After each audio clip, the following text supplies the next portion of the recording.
France Inter.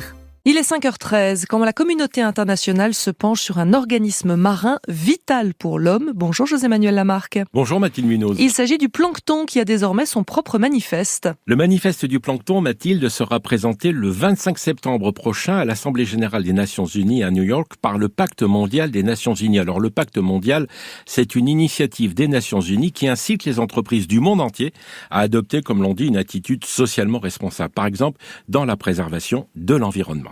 Et avec nous ce matin, Vincent Doumézel. Vincent Doumézel, qui est conseiller océanique auprès du Pacte mondial des Nations Unies. Vincent Doumézel, vous êtes un des spécialistes des algues dans le monde.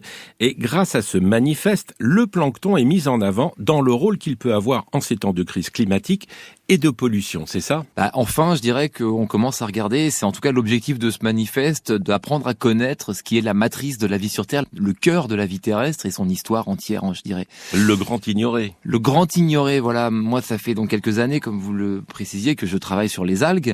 Les algues, elles ne poussent pas évidemment seules, elles poussent avec du plancton autour et on voit des interactions extrêmement fortes. Donc ça m'a amené à m'intéresser. Je me suis rendu compte que personne n'intervenait sur le plancton, alors que le plancton, c'est quand même à minima 30% de l'absorption du carbone sur Terre et la pompe biologique marine, c'est quand même le plancton. Donc c'est ce qui contribue à séquestrer beaucoup de carbone. Et j'ai découvert, comme beaucoup d'autres sans doute, que le plancton, c'est quand même 90% de la biomasse des océans. Vincent Doumézel, vous nous rappelez la biomasse ? Toute la vie sous les océans, si on rassemble la masse de cette vie océanique, c'est du plancton. Donc finalement, la vie océanique hors plancton, c'est pas grand-chose. Non, mais alors qu'est-ce que c'est que le plancton ? C'est tout ce qui dérive dans les océans, c'est tout ce qui ne remonte pas contre le courant. Donc ça veut dire que ça encadre un spectre extrêmement vaste d'animaux, des animaux qui sont très petits. Et si on prend le plus petit des virus planctoniques et qu'on prend le plus grand des planctons, qui va être une méduse ou un siphonophore qui fait 60 mètres de long, en tout cas la différence entre le plus petit plancton et le plus grand plancton, c'est équivalent en taille à la différence entre une fourmi et une montagne. Donc c'est vraiment quelque chose qui est extrêmement varié et qui a des potentialités incroyables. L'état des lieux de la santé du plancton va être un indicateur très fort sur la santé de nos écosystèmes, sur la biodiversité, sur la pollution, et va nous dire où va aller le changement climatique. D'accord, mais de quoi est formé alors le plancton, Vincent ? Le plancton, il est formé par des bactéries, des virus, des microalgues et du zooplancton, micro-animaux. Voilà. Et après, on a dans le plancton les protistes, dont la masse globale est égale à celle des animaux, qui sont des organismes unicellulaires, donc avec un noyau.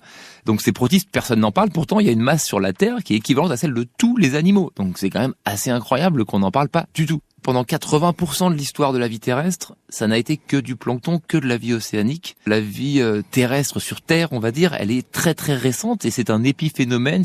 Et si on veut rebâtir la planète, c'est comme tout, on commence pas à réparer une maison par le toit, on commence par les fondations, oui, par la base. Les bases de la vie sur Terre, c'est le plancton. Donc il faut essayer de comprendre ce plancton pour comprendre les règles du jeu et comment on peut réparer la planète, comment on peut reconstruire nos écosystèmes. Donc, Vincent, le 25 septembre prochain, c'est le manifeste du plancton à l'Assemblée générale à l'ONU à New York, mais vous n'êtes pas seul. Depuis plusieurs mois, nous travaillons avec les plus grands spécialistes du monde entier à établir un petit document qui résume en quelques pages les potentialités du plancton, à quoi ça sert, qu'est-ce que c'est et surtout comment on peut l'utiliser pour résoudre les crises planétaires qui nous menacent. Mais Vincent Doumézel, petite question historique, depuis quand parle-t-on du plancton ? C'est quelque chose qui est assez récent, ça vient du grec dérivé, donc en grec, et c'est au XVIIIe siècle. Planctos. Voilà. En fait, c'est ça qui est très intéressant, c'est une très bonne question, parce qu'en fait, on connaît très mal le plancton parce qu'il est invisible. Alors, comme disait Saint-Exupéry, l'essentiel est toujours invisible à nos yeux. Christian Sardet a fait un livre exceptionnel sur le plancton où on le voit. C'est vraiment quelque chose qui est incroyablement beau, au-delà d'être extrêmement utile et la source de la vie sur Terre. Donc, occupons-nous du plancton. Merci à vous, Vincent Doumézel. Merci beaucoup. Un site internet pour le manifeste du plancton, planctonmanifesto en un seul mot.org, sauf, attention, à la place du C, on met un K. À demain, Mathilde Munoz. À demain, José-Manuel Lamarque.